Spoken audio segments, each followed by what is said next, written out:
There's a boy in the girls' bathroom. Mrs. Raybould reading Chapter 1. Bradley Chalkers sat at his desk in the back of the room, last seat, last row. No one sat at the desk next to him or at the one in front of him. He was an island. If he could have, he would have sat in the closet.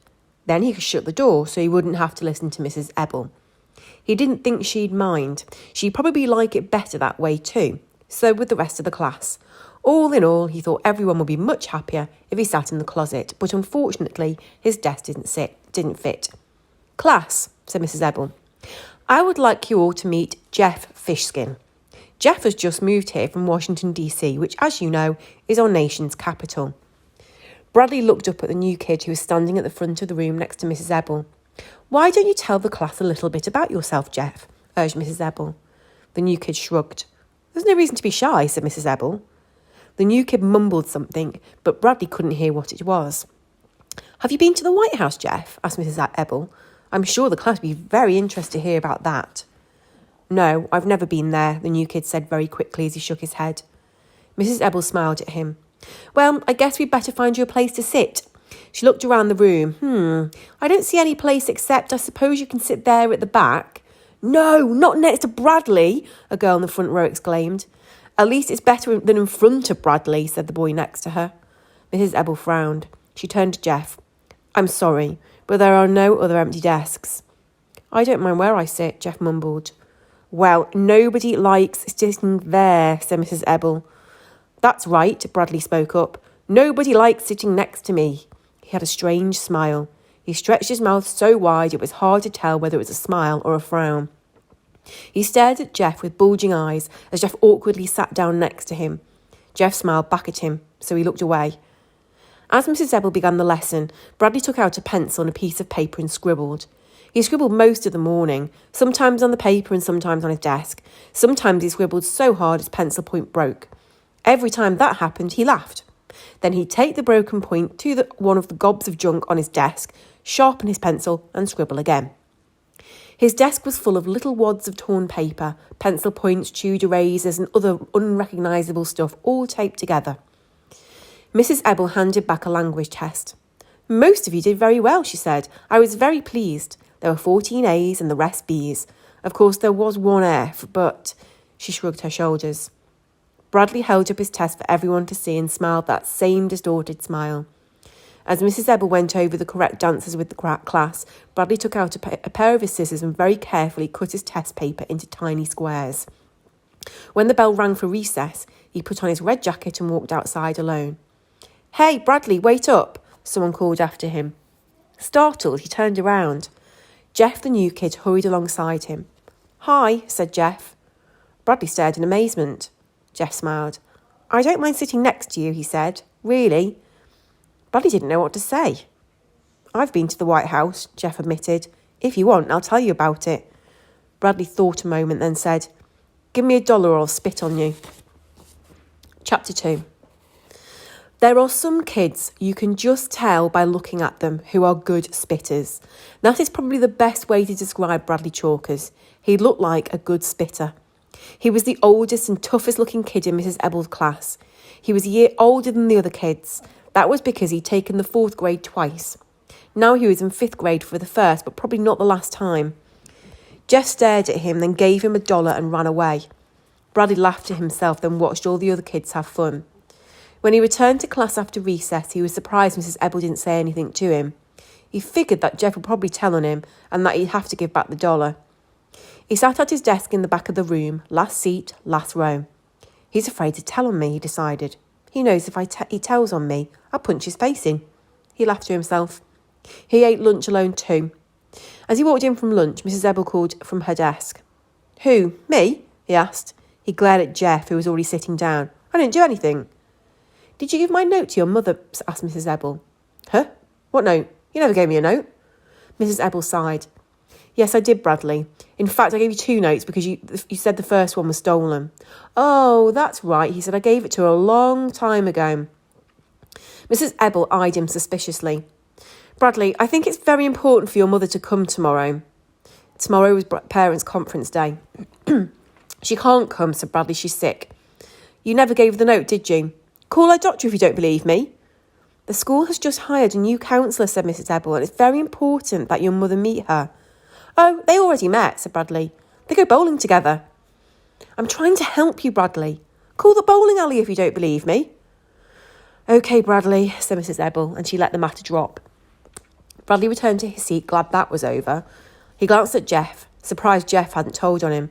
As he scribbled, he kept thinking about what Jeff had said to him. Hey, Bradley, wait up. Hi, I don't mind sitting next to you, really. I've been to the White House. If you want, I'll tell you about it. It confused him. He understood it when the other kids were mean to him. It didn't bother him. He simply hated them. As long as he hated them, it didn't really matter what they thought of him. That was why he had threatened to spit on Jeff. He had to hate Jeff before Jeff hated him. But now he was confused. Hey, Bradley, wait up. Hi, I don't mind sitting next to you, really. The words rolled around in his head and banged against his brain. After school, he followed Jeff out the door. Hey, Jeff, he called. Wait up. Jeff turned and started to run, but Bradley was faster. He caught up to Jeff at the corner of the school building. I don't have any more money, Jeff said nervously. I'll give you $1 if you'll be my friend, said Bradley. He held out the $1 Jeff had given to him earlier. Jeff slowly reached out, then grabbed it. Bradley smiled his same twisted smile. Have you ever been to the White House, he asked. Yes, said Jeff. Me too, said Bradley. He turned and ran home. Chapter 3. Bradley opened the front door to his house, then made a face. It smelled like fish. You're home early, his mother said from the kitchen. She was a large woman with fat arms. She was wearing a sleeveless green dress and holding a butcher's knife. My friends and me, we raced home, he told her. A fat fish about the size of one of Mrs. Chalker's arms lay on a board on the counter. Bradley watched her raise the knife above the fish, then quickly hack off its head. He walked down the hall to his room and closed the door. Hey, everybody, he announced. Bradley's home. But he was pretending that it was somebody else who was speaking. Hi, Bradley, he said. Hi, everyone, he answered, this time speaking for himself. He was talking to his collection of little animals. He had about 20 of them. There was a brass lion he had found one day in a garbage can on the way to school. There was an ivory donkey that his parents had brought back from their trip to Mexico. There were 2 owls that were once used as salt and pepper shakers, a glass unicorn with its horn broken, a family of cocker spaniels attached around an ashtray, a raccoon, a fox, an elephant, a kangaroo, and some that were so chipped and broken you couldn't tell what they were. And they were all his friends, and they liked Bradley. Where's Ronnie? Bradley asked. And Bartholomew? I don't know, said the fox. They're always going off together, said the kangaroo. Bradley leaned across the bed and reached under his pillow. He pulled out Ronnie the rabbit and Bartholomew the bear. He knew they were under his pillow because that's where he had put them before he went to school. What are you doing back there? He demanded. Ronnie giggled. She was a little red rabbit with tiny blue eyes glued on her face. One ear was broken. Nothing, Bradley, she said. I was just taking a walk. I had to go to the bathroom, said Bartholomew. He was a brown and white ceramic bear that stood on its hind legs. His mouth was open, revealing beautifully made teeth and a red tongue. They were making out, announced the Mexican donkey. I saw them kissing. Ronnie giggled.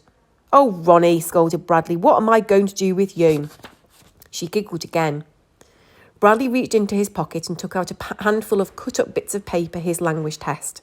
Look, everyone, he said. I brought you some food.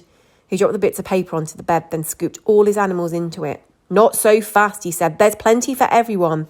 Thank you, Bradley, said Ronnie. It's delicious. Yeah, it's really good, said Bartholomew. Don't play with your food, the mother cocker spaniel told her 3 children. Pass the salt, said the pepper owl. Pass the pepper, said the salt owl. Let's hear it for Bradley, called the lion. They all cheered. Yay, Bradley! Ronnie finished eating and then hopped off by herself singing doo-dee-doo-dee-doo. Then she said, I think I'll go in the swimming pond. The pond was a purple stain on Bradley's bedspread where he had once spilled grape juice. Ronnie jumped into the water. Suddenly she cried, Help! I have cramp! You should have gone swimming right after eating, Bradley reminded her. Help! I'm drowning! Bartholomew looked up.